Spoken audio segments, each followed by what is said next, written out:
we call it a spiritual path, but it's really a reality path. We're on the path to reality. Just what is real, what has been right here in front of us all along, what we have been, what the self is, what the body-mind is. And we're just on a reality path to find out what all of this is. Our perceptions, we know of the world out here, we know that that's not really true, not really real. It's, we know this from science, from physics, all that. We know that our process of experiencing the world is not really as it appears. It's not really that our senses are actually perceiving the forms and phenomena around us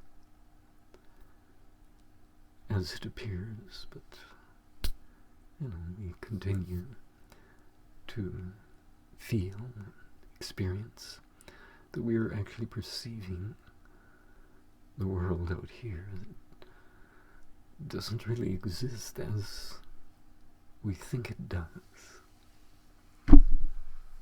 And body-mind mechanism that we call ourselves as an experiencer is not really what it really is. And because we know, really, right now, we can see and experience the body-mind. We can see our mind thinking. We can experience our feelings feeling. We can experience the senses perceiving. So we're not really the body, we're the experiencer of the body.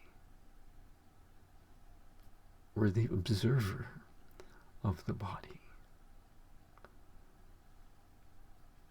So when we get right down to it, nothing we have known, nothing we have ever learned, nothing that we experience as reality is actually reality as it really is.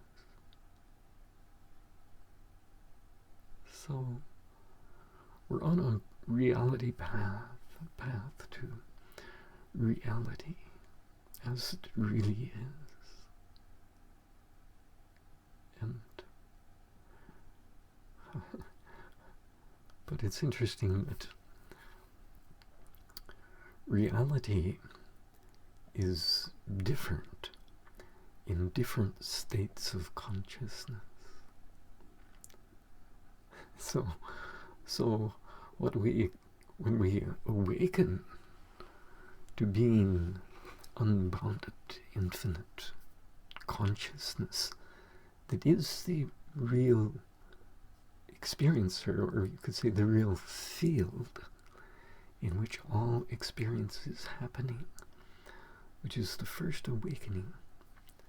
When we awaken to that, we awaken to reality as it actually is, according to the reality that we have become in that state of unbounded awareness. But even that is not reality, as it is reality of the self, the reality of the self as it actually is. But it's not the total reality. It's not the full reality. If we want the full, complete reality as it really is, we don't want to be, don't want to have anything less than the total reality that is what is, what really is. But, being unbounded, infinite consciousness is okay. That's okay. That's fine. Because the self itself is that. It is that. And so the true reality of the observer of yourself is, it's not just localized to the body-mind. It's unlocalized, unbounded. The real being, the real self. And there's a distinct shift that takes place to being that when it happens, clearly you can't go back into the body, into being just the little body-mind again, because that's not what the self is. We used to think, oh, I am this person, aware of these proceedings here, what's happening. But in truth, you are the observer of the person observing the proceedings that are happening here. But that observer is not just a witness. It's not just a witness that witnesses the body, mind. That witness is infinite. It's unbounded. All of the perceptions of the world out here are contained within that witness, that unbounded witness.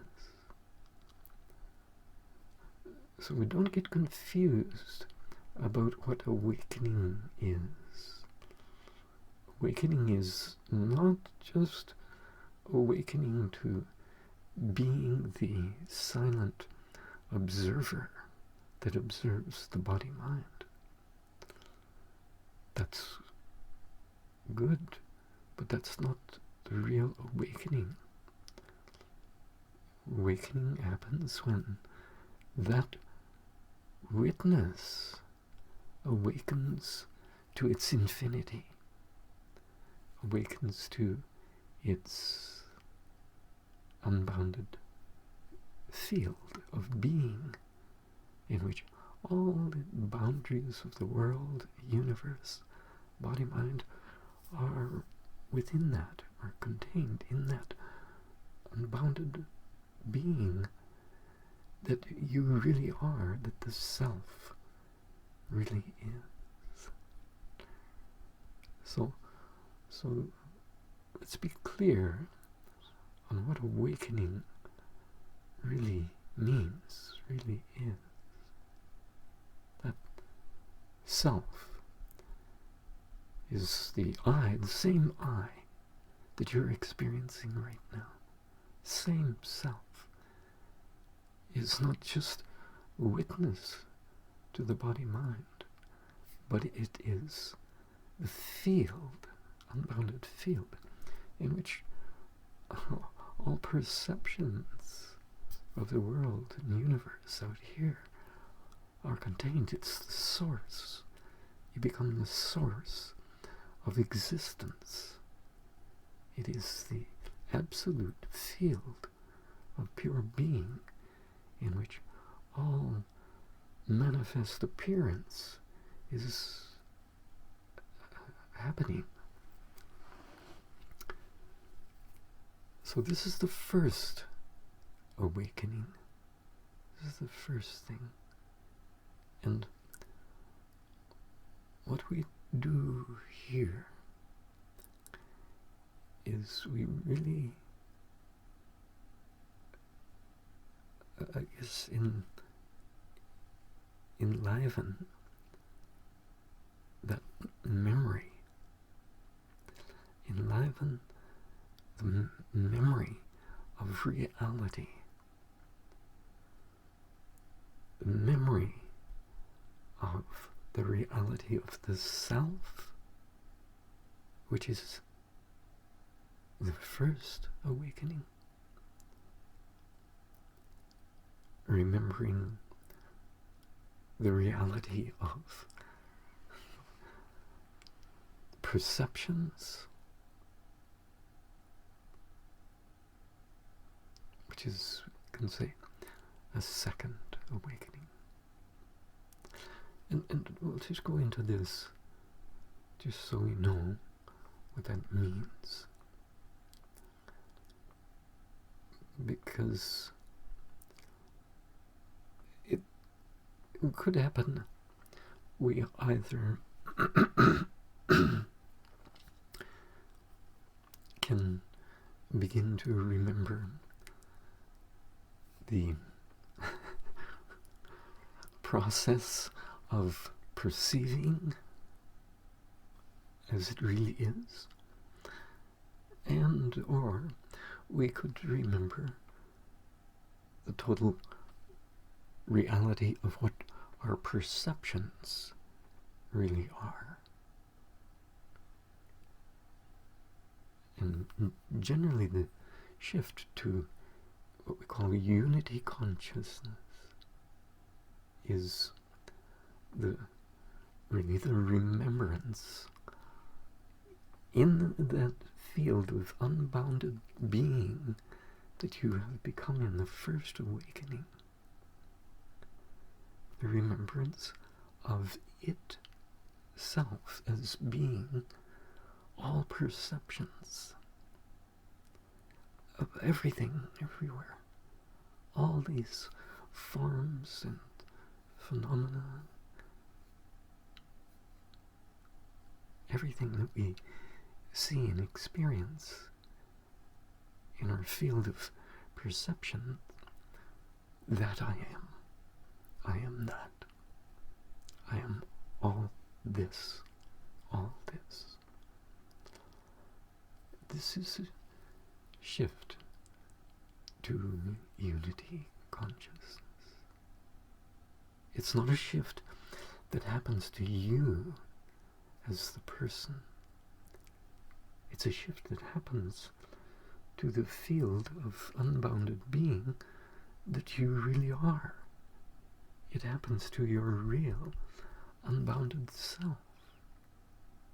So, the latent memory in the field of infinite consciousness becomes enlivened, and it awakens to its reality as also being all objects of experience. And this is a natural state. It's the natural state of being. It's beautiful and it's natural. Even the first state, beautiful and natural. Because it's reality as it really is. And so you can see how reality has changed from being the reality of the infinite consciousness that I am, in which all of the happening is happening, to being the happening itself. So the reality has changed. The what is has changed. The what is different in different states of consciousness. And that's just the experience of the being, the experience as it really is. We find out the world is not out there somewhere separate from me. In the first state of cosmic consciousness, we find out that it's in myself. The whole world, all the universe, is really in myself. And then the shift to unity consciousness, we find the whole world, the whole universe is myself. It is myself. It is the self, what the self actually is.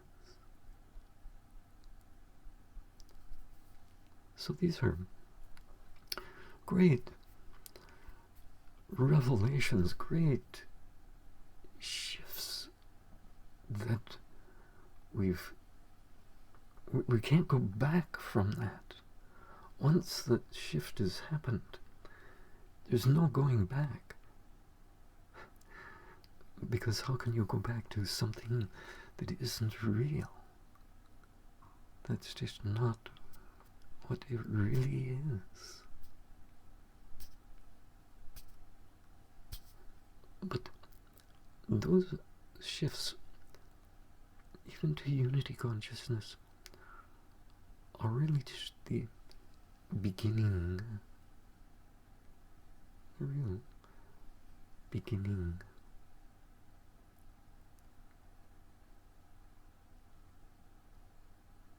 Because, and where we're at right now, actually, where all of us here are at right now, is really we're in a good state. We don't have to wish or dream or hope about being at some place, some higher state of consciousness at some time in the future. Because reality is here now. It's what is right now. It's not what will be transpiring at some point in the future. It's what is right now. And all of us here have, experienced some little peep into that at some point in our life.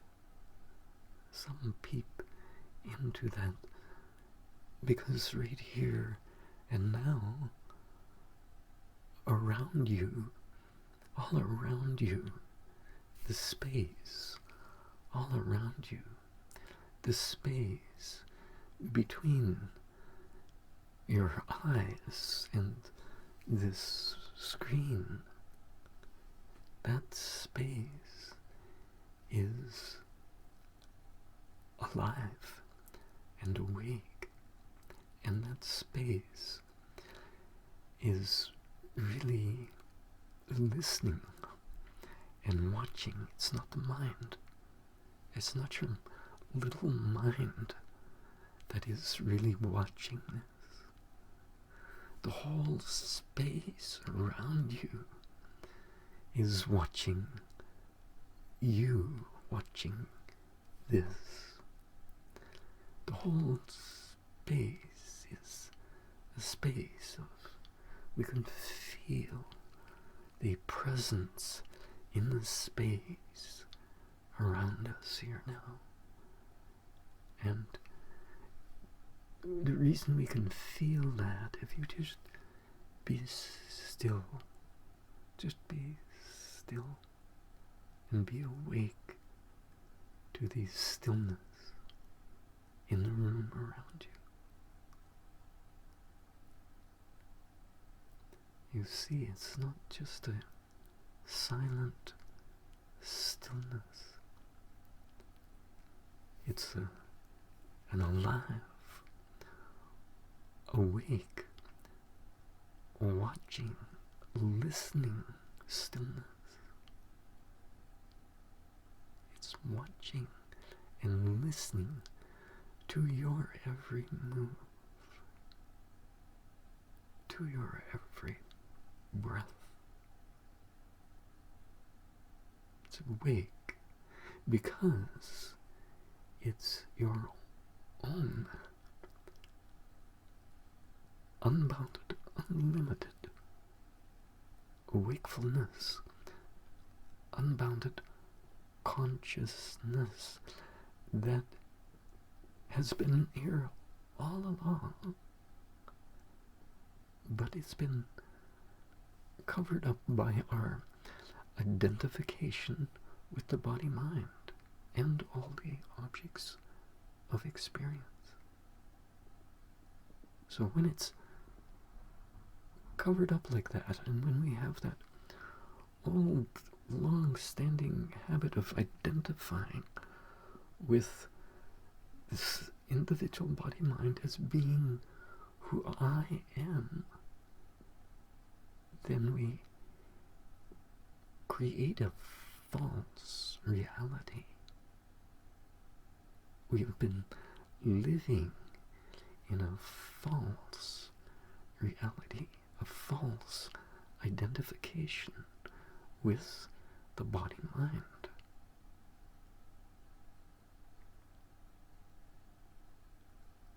It's not that the body-mind and the perceptions out here are a complete illusion.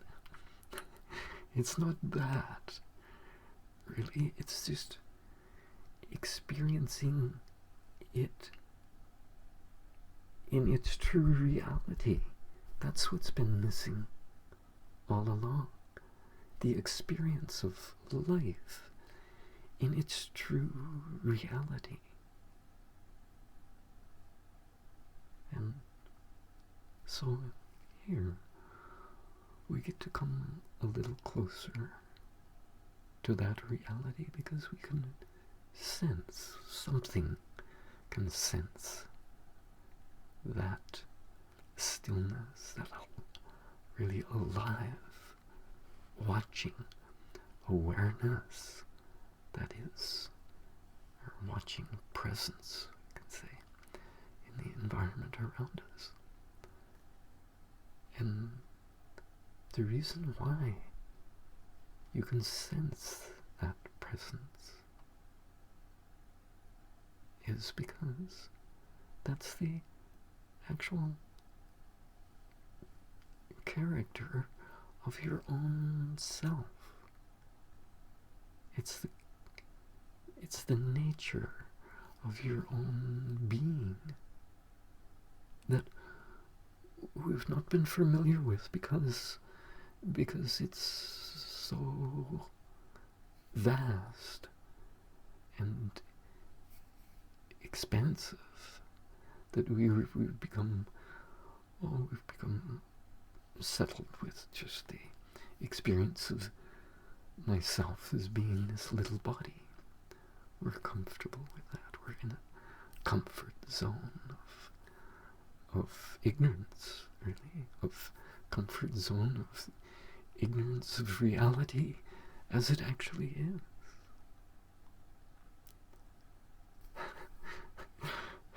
So if you want to be satisfied with that, then that's fine. Lots of people out there satisfied with ignorance. And it's okay too. It's okay. But there's so much more to our self that is actually right here, now, in front of us. We just haven't been awake to it. We haven't been still and quiet enough to have that pure stillness, pure being become awake to itself, just totally awake to itself, so that that is the forefront of experience, rather than all the objects in the body-mind. Shifting to that unboundedness, and that is now the forefront of experience, because it's the real experiencer, it's the field in which all experience is happening. So it's pretty hard to miss that when it dawns, when that awakening dawns. And it's not an intellectual awakening that transpires. The intellect is a beautiful thing, but it is really what has been responsible for causing the ignorance of who we really are in the first place. It became identified with form. It became identified with the form and phenomena. And so that the intellect only really wakes up. It's not really a tool for awakening. It's a tool, a very handy tool, to know what awakening is not. So it's a very, very good, useful tool, that discrimination, that inquiry, very useful. But when it comes to the actual shift,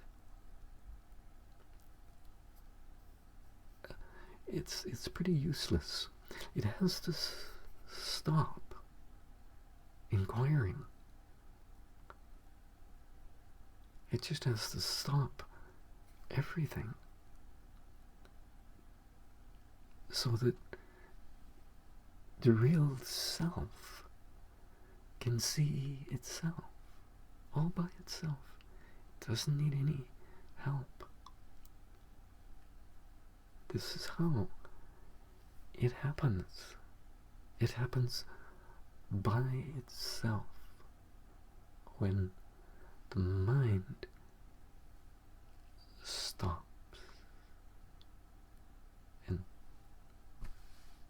of course, the mind never stops. It's always rambling on. But what transpires, what happens in satsang, what happens is the presence gets enlivened,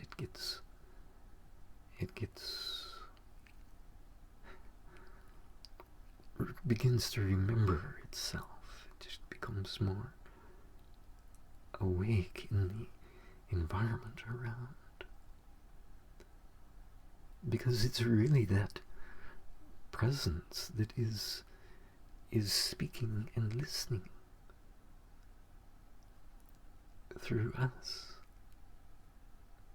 It just uses us, the body minds, as vehicles to remember itself. And so we should do that, allow that presence to become more dominant. And this is good. This is what I do here.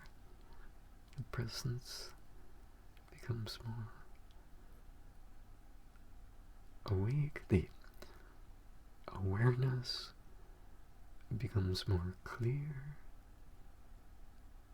the wakefulness becomes brighter and brighter, and the thoughts in the mind become quieter, more quiet, more quiet. And that's beautiful. That's beautiful.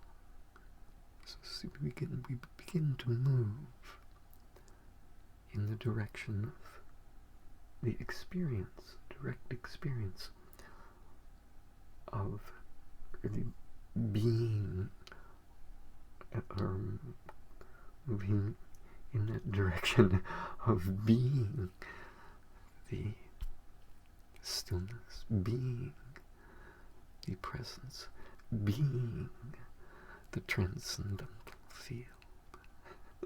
That transcendental field has never been transcendental.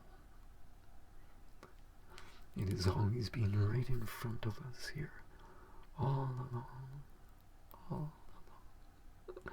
And we've been doing our best to ignore it. We've been so busy, our minds, our bodies, so busy that even in our meditations, we've been so busy meditating that we couldn't see the transcendental field of being that is everywhere, that the I really is, the self really is that.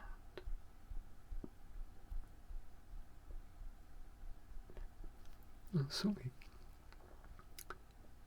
don't wish or hope, don't long or yearn, don't desire enlightenment, don't desire awakening. You let go, relax, just let go. Stop searching.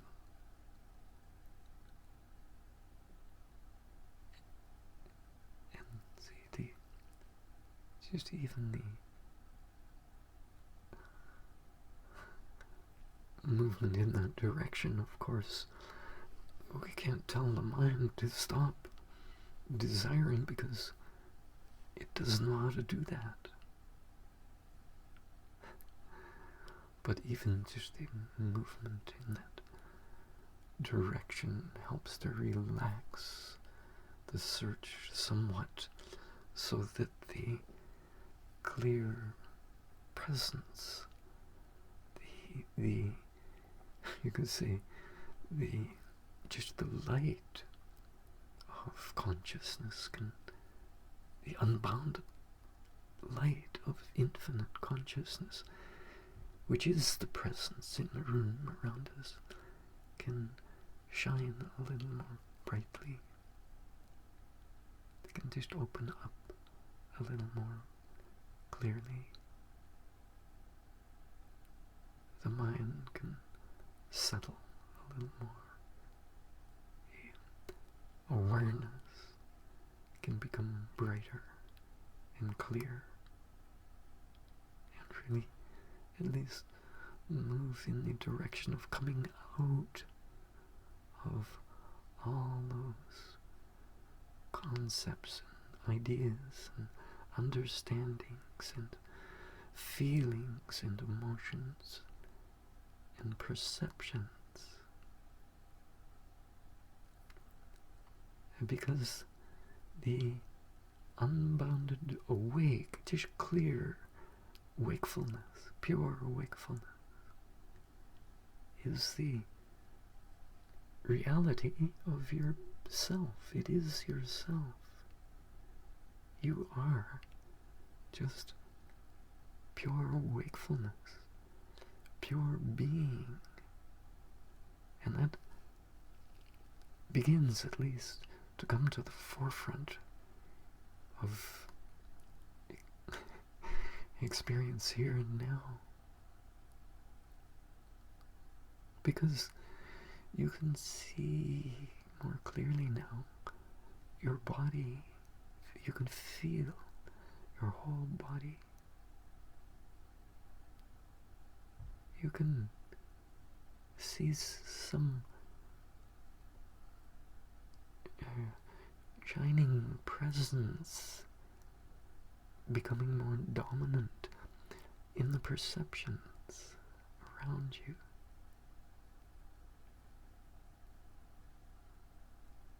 You can feel your own emotions.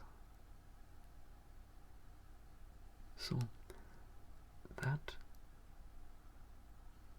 which is aware of all of this is becoming more awake, is becoming more awake, so that what will field of presence in the environment around us here is really your own wakefulness. It's your own clear, pure consciousness. And really, all of this is contained within that field of pure being.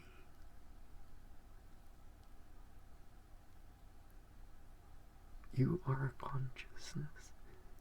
You are conscious. This is the thing that transpires in awakening. You are no longer the person.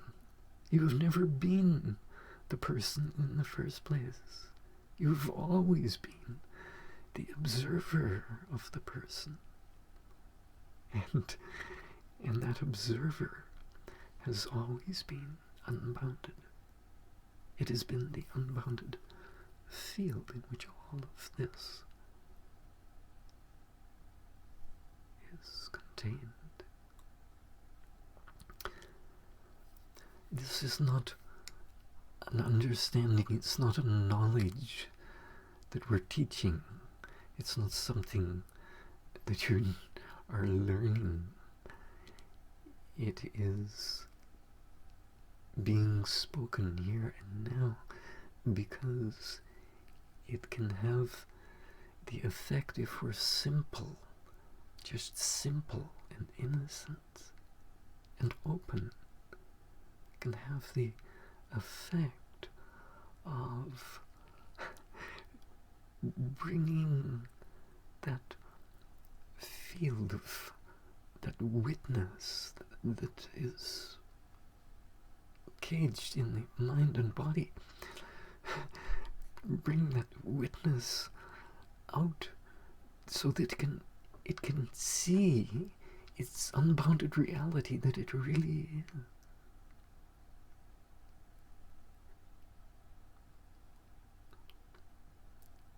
So just let go of trying, let go of searching, let go of desiring, let go of that longing and yearning, and just be here now.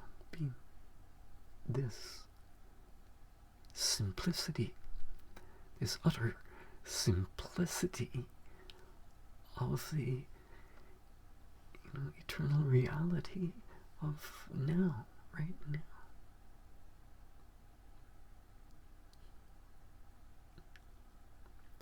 It's beautiful. You see, we can let go and just continue to let go like that. Well, we continue to ramble on here. It doesn't matter what is being said. Doesn't matter. It's really just the consciousness itself enlivening its memory of itself. And that has been caught in the form and phenomena of the apparent observer and the observed. And so we just continue doing whatever we're not doing and being the non-being being that we really are.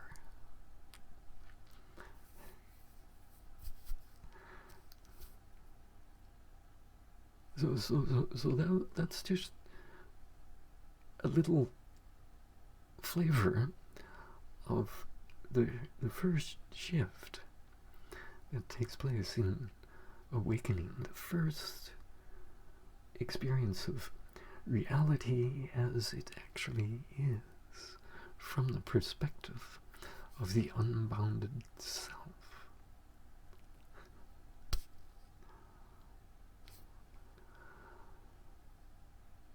But from the perspective of the total reality of the self as being the objects, all objects of experience, that the presence is infusing. The presence in the room around is it's infused in all of the objects. It's not just in the space. Not just in the space. It is the space, but it is everywhere in all the objects. And at some point it awakens to that reality of being all the objects in the room, all the objects in the range of perception. I am all that I survey. I am everything, everywhere. That shift again takes place when there's a great critical mass of, you could say, aliveness in the stillness, and the shift to being everything everywhere happens. So this is what's transpiring here now. It's just the reality as it really is right here, now, in front of us. And because the self really has always been everything, everywhere.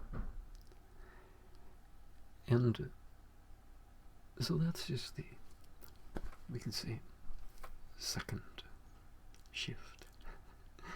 But there's more to come, and we don't want to get you yearning and longing for more like that, but we do have to give some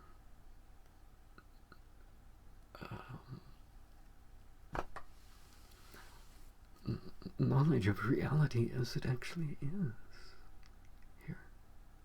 We haven't even touched on the whole process of experiencing that is transpiring right here and now.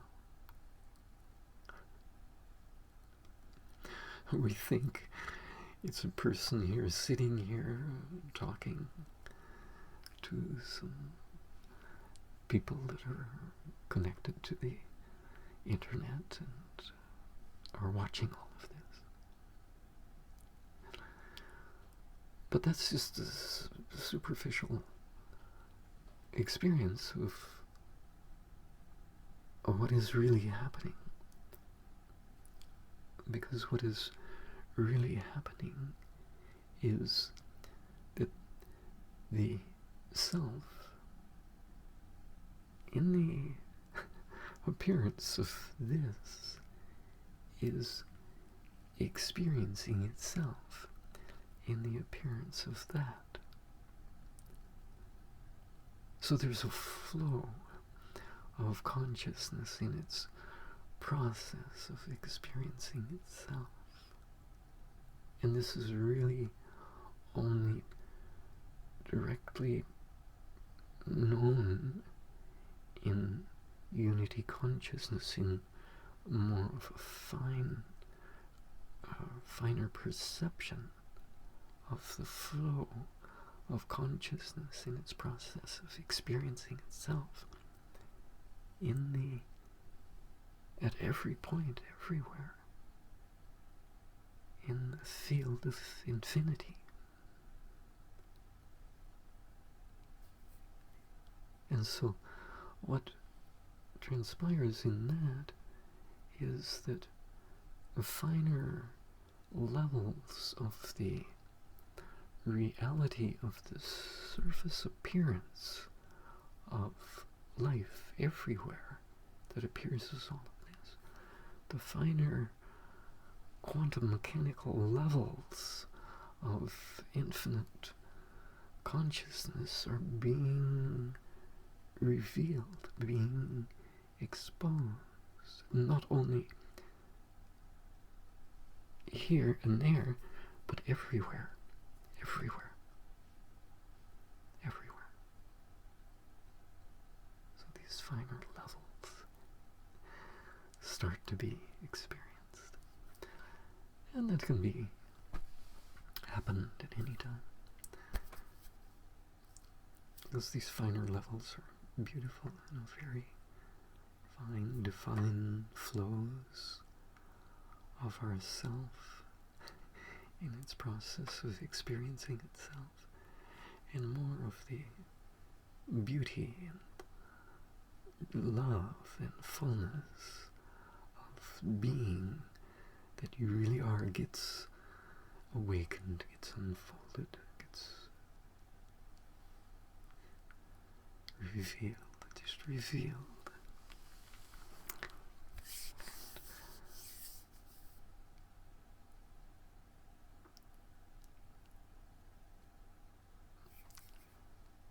But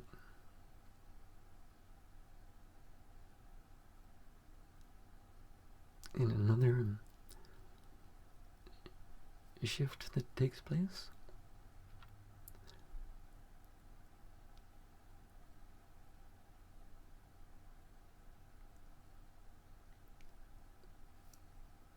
something more than everything, something more than the flow of the self within itself, something more than the flow of love, something more than everything is just appears, because that something was everything all along. And that something is nothing, nothingness, pure nothingness. But that doesn't sound very charming, but it is very charming, it's very beautiful. It's just that there's no words to describe that, and even the description of it, if it could be described, would not be able to touch what it really is.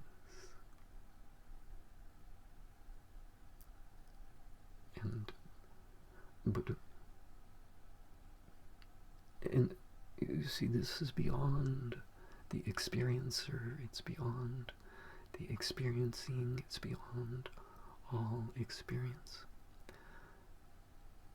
But reality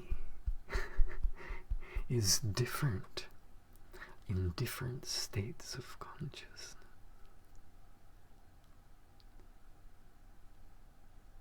And even in that state,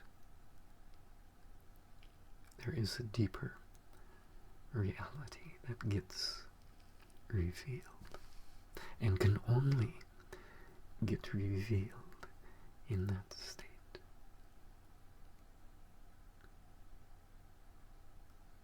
And it has been what this has been all along. And it has not been just divine consciousness.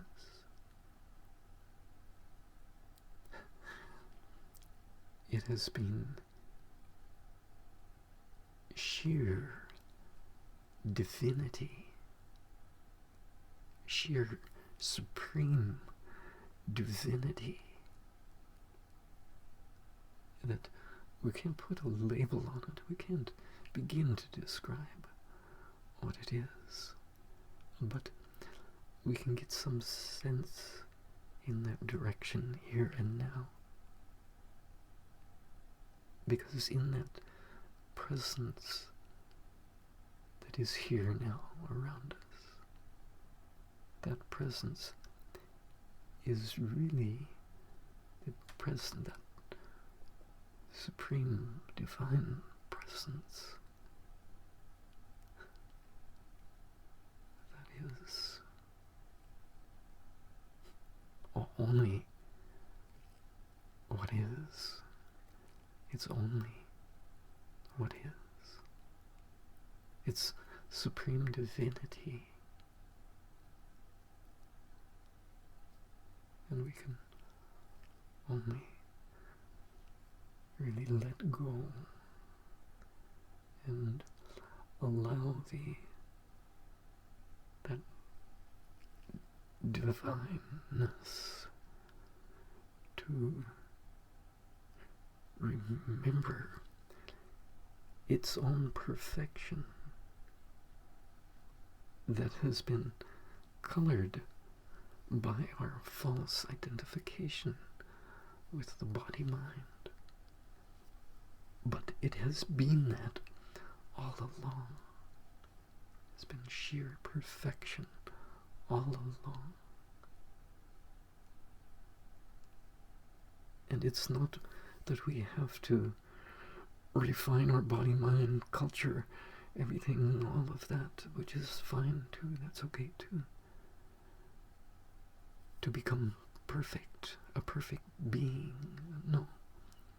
It's that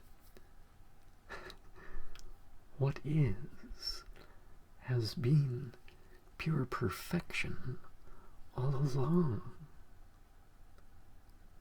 And we only need to awaken to the true, the total what is, the total reality of what is. And